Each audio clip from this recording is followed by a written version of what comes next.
मेरे प्यारे भाइयों, आपका इस सभा में बहुत बहुत स्वागत। वागण कोना को पधारीला ने दिवाली नो राम राम। चौथ ना लडुआ खाने आ हो गए।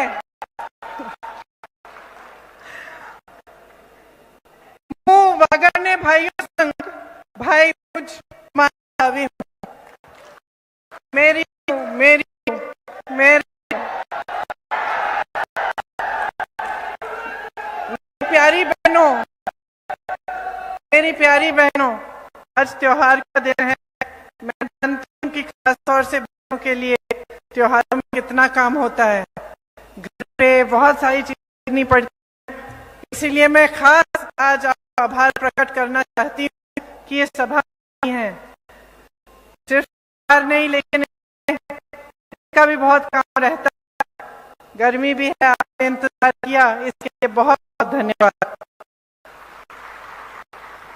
आपकी ये जो धरती है, इसका महान इतिहास है। महाराज बेणेश्वर धाम जी, गायत्री माता की मैं करती हूँ। शहीद फखरुद्दीन जी को नमन करती हूँ। ये स्वतंत्रता सेनानी मानिकलाल वर्मा जी, गौरी शंकर उपाध्याय जी और भोगीलाल पांड्या जी की भी धरती है। पूर्व मुख्यमंत्री जी हरि जी और भीका भाई भील जी कर्मस्थली है। देश प्रेम और स्वाभिमान की धरती है।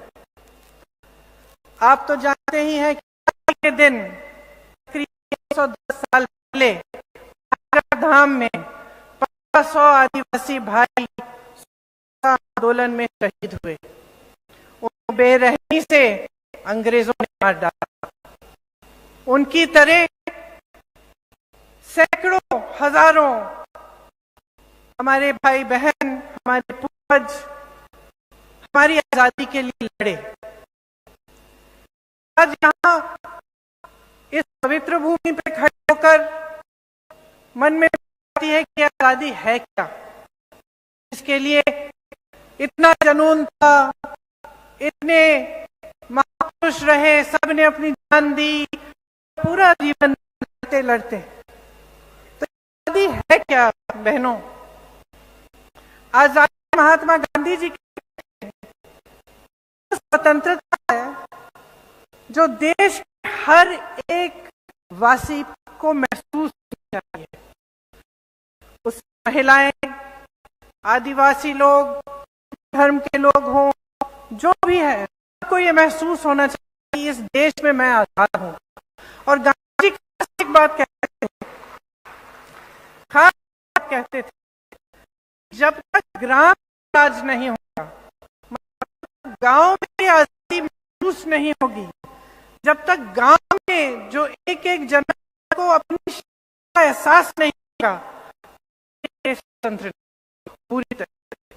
ये गांधी जी कहते थे, समझाते थे कि लोकतंत्र का मतलब क्या है, जो कि हमारे देश में दशकों से स्थापित है। जब आजादी की लड़ाई हम जीते, लोकतंत्र का मतलब है कि देश में सबसे अधिक शक्ति जनता के हाथों में होती है। जनता तय करती है कि हमारी सरकार कौन बनेगा, जनता तय करती है कि हमें नेता पसंद है कि नहीं, जनता तय करती है कि ये नेता लायक है कि नहीं, इसने हमारे लिए काम किया कि नहीं, हमारी सड़क बनी है, हमारी गांव में पानी आ रहा है, हमारे लिए कोई है, खेती करते हैं उसके लिए कोई सहायता मिली है, हम मजदूर हैं उसमें हमें कोई सहायता मिली है।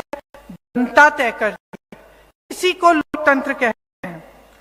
इसीलिए एक लोकतंत्र में जब चुनाव होता है, तो बहनों और भाइयों बहुत विवेक से, समझदारी से सोचना चाहिए। आजकल तरह तरह की राजनीति चली है, आपसे अच्छी तरह से जानती हैं। गहलोत ने जिक्र किया, धर्म के आधार पर, जाति के पर बनी है और राजनीति चलती है। तो अब समय आ गया है आप पूछने के लिए आगे कैसे बढ़ना।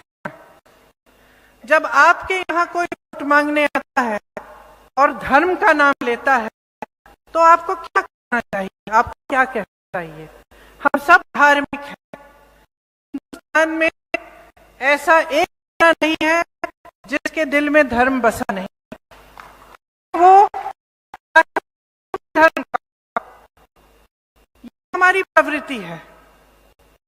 तो जब कोई कभी कभी लगता है कि बहुत धार्मिक इंसान धर्म का नाम ले रहा है, चलो इसको वोट दे, लगता है कि नहीं? लगता है, लगता है। तो अब समय आ गया है सोचने का कि राजनीति में एक ही क्या है।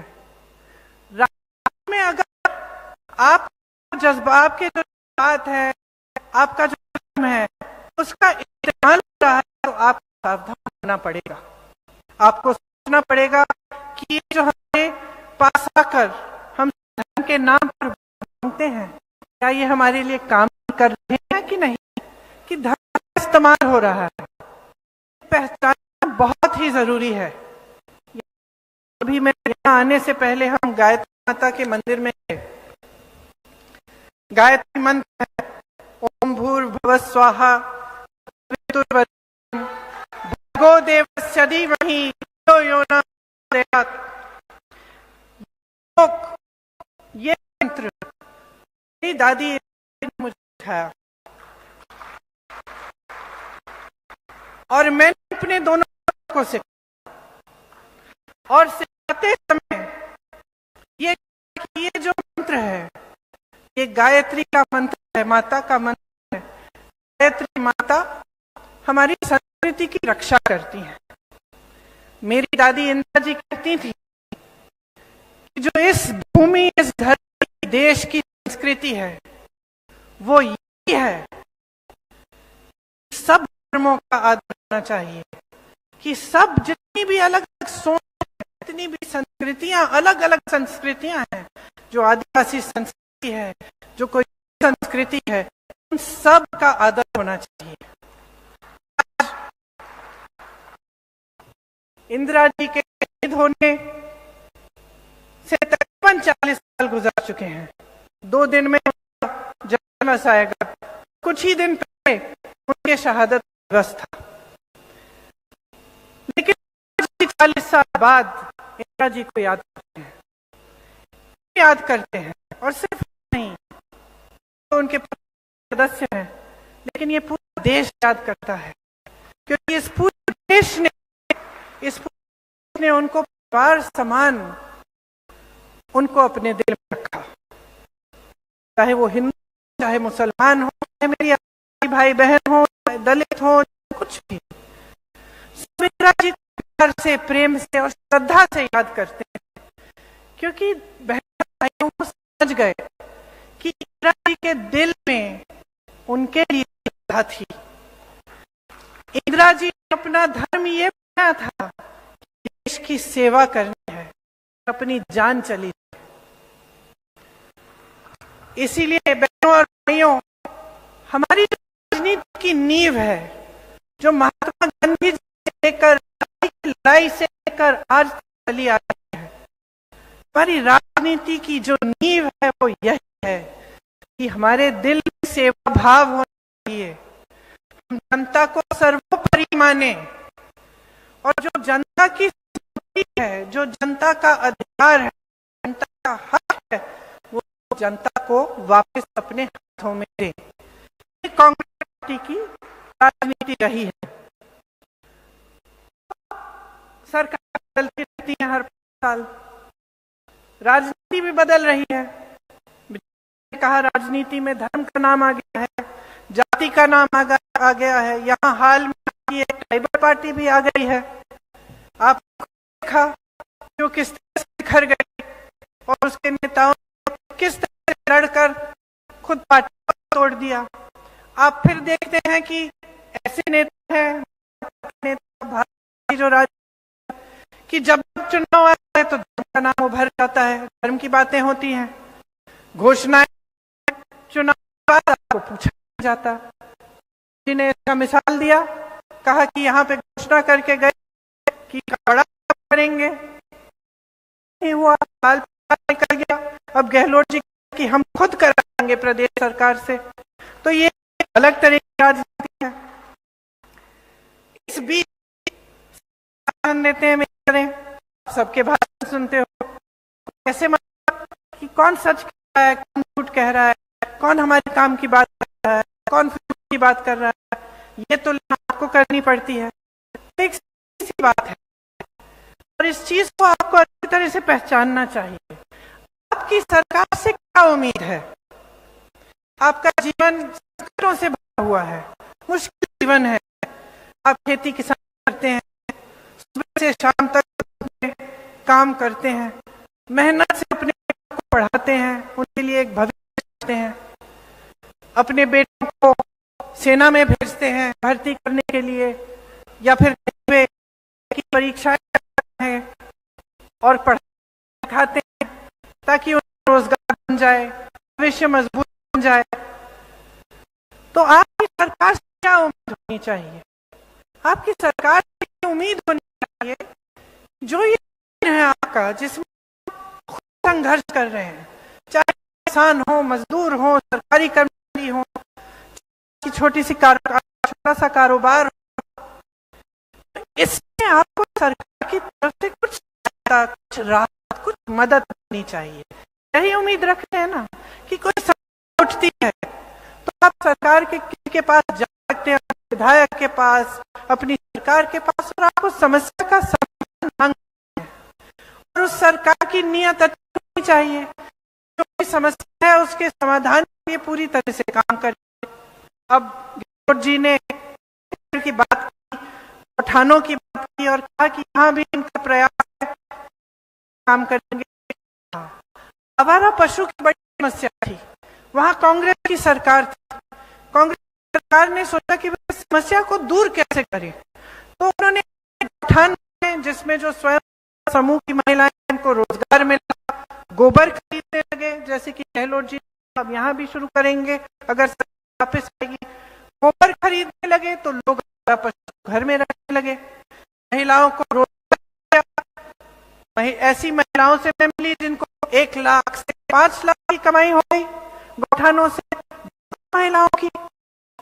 तो इस तरह की सरकार होती है, कांग्रेस की सरकारें हैं, वो आपकी तो समस्याओं को देख के ये सोचती है कि इसका समाधान हम कैसे, तभी आप आगे बढ़ सकते हैं।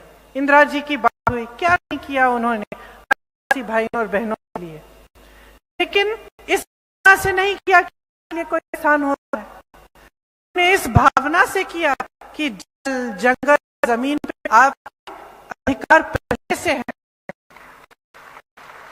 उन्होंने भावना से कहा किया कि आपकी संस्कृति है वो प्रकृति को बचाने की संस्कृति है, आपको सिखाती है चाहे जल हो, चाहे जमीन हो, चाहे जानवर हो, उस अच्छी तरह से जब देखभाल होगा तभी आपकी तरक्की होगी। और इंदिरा जी कहती थी कि ये सबसे बढ़िया संस्कृति है पूरी दुनिया में। समाज से उन्होंने कहा कि आप पट्टे मिलने चाहिए, जंगल पर, आप जमीन पर अधिकार मिलना चाहिए। तो ये एक समाज, एक सोच होती है, और नेता होता है, अच्छी सरकार होती है, ये एक दायरे में नहीं रहती। सरकारी के लिए होगा तो उनकी सोच होगी कि कर्मचारी कह रहा है सालों से कि मुझे अपना पुराना पेंशन वापस कर दो, क्योंकि उसको घबराहट है कि सालों से काम किया, देश की सेवा, सरकारी नौकरी की, 20 सालों में हर महीने उन पैसे कटते थे। अब वो पैसे इकट्ठे हैं, 20 साल में रिटायरमेंट आ गया है, और वो पैसे सरकार द्वारा कहीं और अगर निवेश हो गया, कुछ गड़बड़ हो गई और पैसे हो गई और किसी ने पैसे गवा दिए तो क्या करेंगे? तो घबराहट है, क्योंकि 20 सालों से काम किया। चाहते कि भाई जब हमारा रिटायरमेंट हो हमारे पैसे हमें दे दो, पुराने पेंशन की तरह हम ही इसकी हिफाजत करेंगे? ये कोई गलत तो नहीं मांग रहे हैं। तो एक अच्छी सरकार होती है जिसकी नीयत सही होती है तो कहती है ठीक है, हम इसके लिए पैसे निकालते हैं, हम पूरी कोशिश करते हैं कि पुराना पेंशन हम देंगे।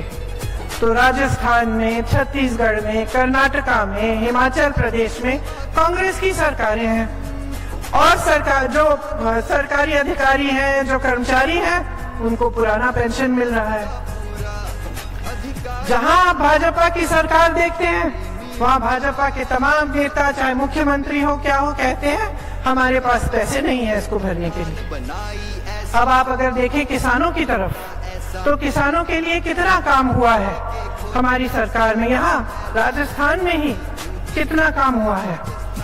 आपको जितनी महंगाई का आप सामना कर रहे हैं वो महंगाई केंद्र सरकार की तरफ से है और आपको प्रदेश की तरफ से। प्रगति की राह पर राजस्थान बढ़ रहा है, बढ़ता रहेगा।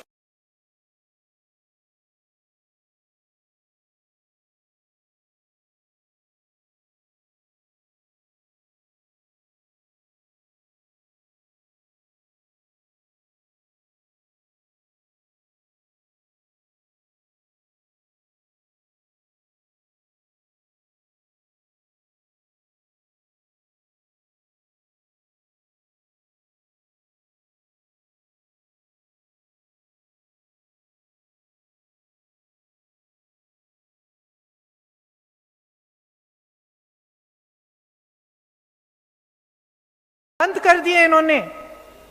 18 साल से इनकी सरकार चल रही है। मालूम है आपको कितने रोजगार दिए हैं?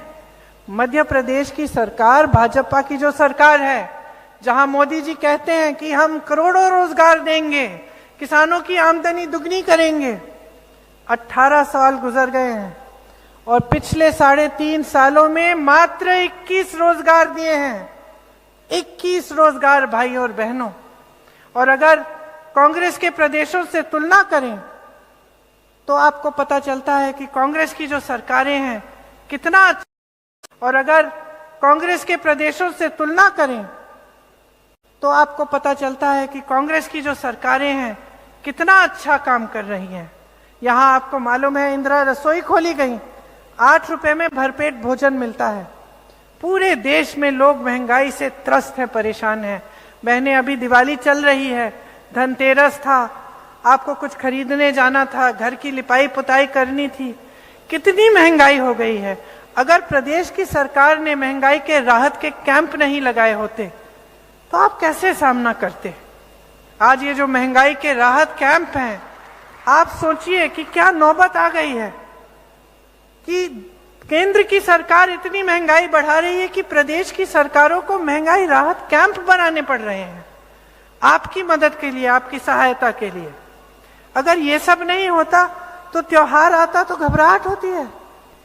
मैं मध्य प्रदेश गई, महिलाओं ने मुझे कहा घबराहट होती है दीदी, कैसे खरीदेंगे, खाना पकाना है, मेहमान आएंगे, लिपाई पुताई करनी है, दिए जलाने हैं, बच्चे पटाखे मांगेंगे, नए कपड़े खरीदने हैं, कैसे करेंगे दीदी? तो भाजपा की सरकारें जो है ना, बड़े बड़े उद्योगपतियों के लिए चल रही हैं। आप अगर देखेंगे तो देश में जितनी भी बड़े कारखाने थे, जो बड़ी बड़ी पीएसयू थे, ये सारे इन्होंने आस्ते आस्ते इनको कमजोर करके आस्ते आस्ते अपने दोस्तों, बड़े बड़े उद्योगपतियों को सौंप दिए हैं। यहाँ से रोजगार मिलते थे, अच्छी नौकरियां मिलती थी। आज स्थिति यह है कि सब प्राइवेट में ही नौकरियां ढूंढ रहे हैं, भटक रहे हैं। तो जहां से रोजगार मिल सकता था उनको भी कमजोर कर दिया है। यहाँ जब मैंने ग्राम स्वराज की बात की तो जो कांग्रेस की सरकारें हैं वो ग्रामीण रोजगार बनाने में मजबूत हैं। वो चाहते हैं कि आपको गांव में ही रोजगार मिले। तो किसी ना किसी तरह से गांव की जो अर्थव्यवस्था है उसको मजबूत करना, ये हमारा काम रहा है। यहाँ पे कांग्रेस ने बांसवाड़ा को संभाग बनाया और सलूम्बर को जिला घोषित किया। बेणेश्वर धाम के बारे में मैंने बात की, करोड़ों की योजना और हाई लेवल ब्रिज बनाया। डूंगरपुर में 1000 करोड़ रुपए से अधिक के सड़कों का काम हुआ है। आप कहीं भी चले जाएं, आप कहीं भी चले जाएं मध्य प्रदेश में, पूछिए कोई ऐसा जिला इलाका है जहां इतना खर्चा है भाजपा ने सड़कों को बनाने में। वहां घोटाले पे घोटाले हैं बहनों और भाइयों, 250 से ज्यादा तो घोटाले हैं। हर घोटाले में हजारों करोड़ रुपए जनता से लूटे हैं। आपकी संपत्ति आपसे छीनी है और बड़े बड़े उद्योगपतियों को दी है। यहां आपकी संपत्ति वापस आपके हाथों में आ रही है। आपकी सागवाड़ा से सीमलवाड़ा तक जो भीका भाई नहर पूरी करने की मांग है, इसके बारे में मुझे मालूम है और गहलोत जी भी इससे वाकिफ हैं।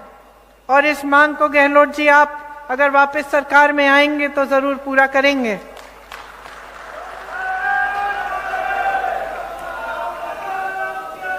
आज पूरे देश में किसान परेशान है।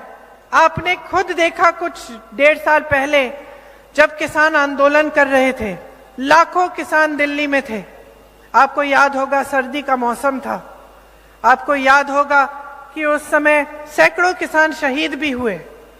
एक मंत्री के बेटे ने 6 किसानों को यूपी में अपनी जीप के नीचे पीस दिया।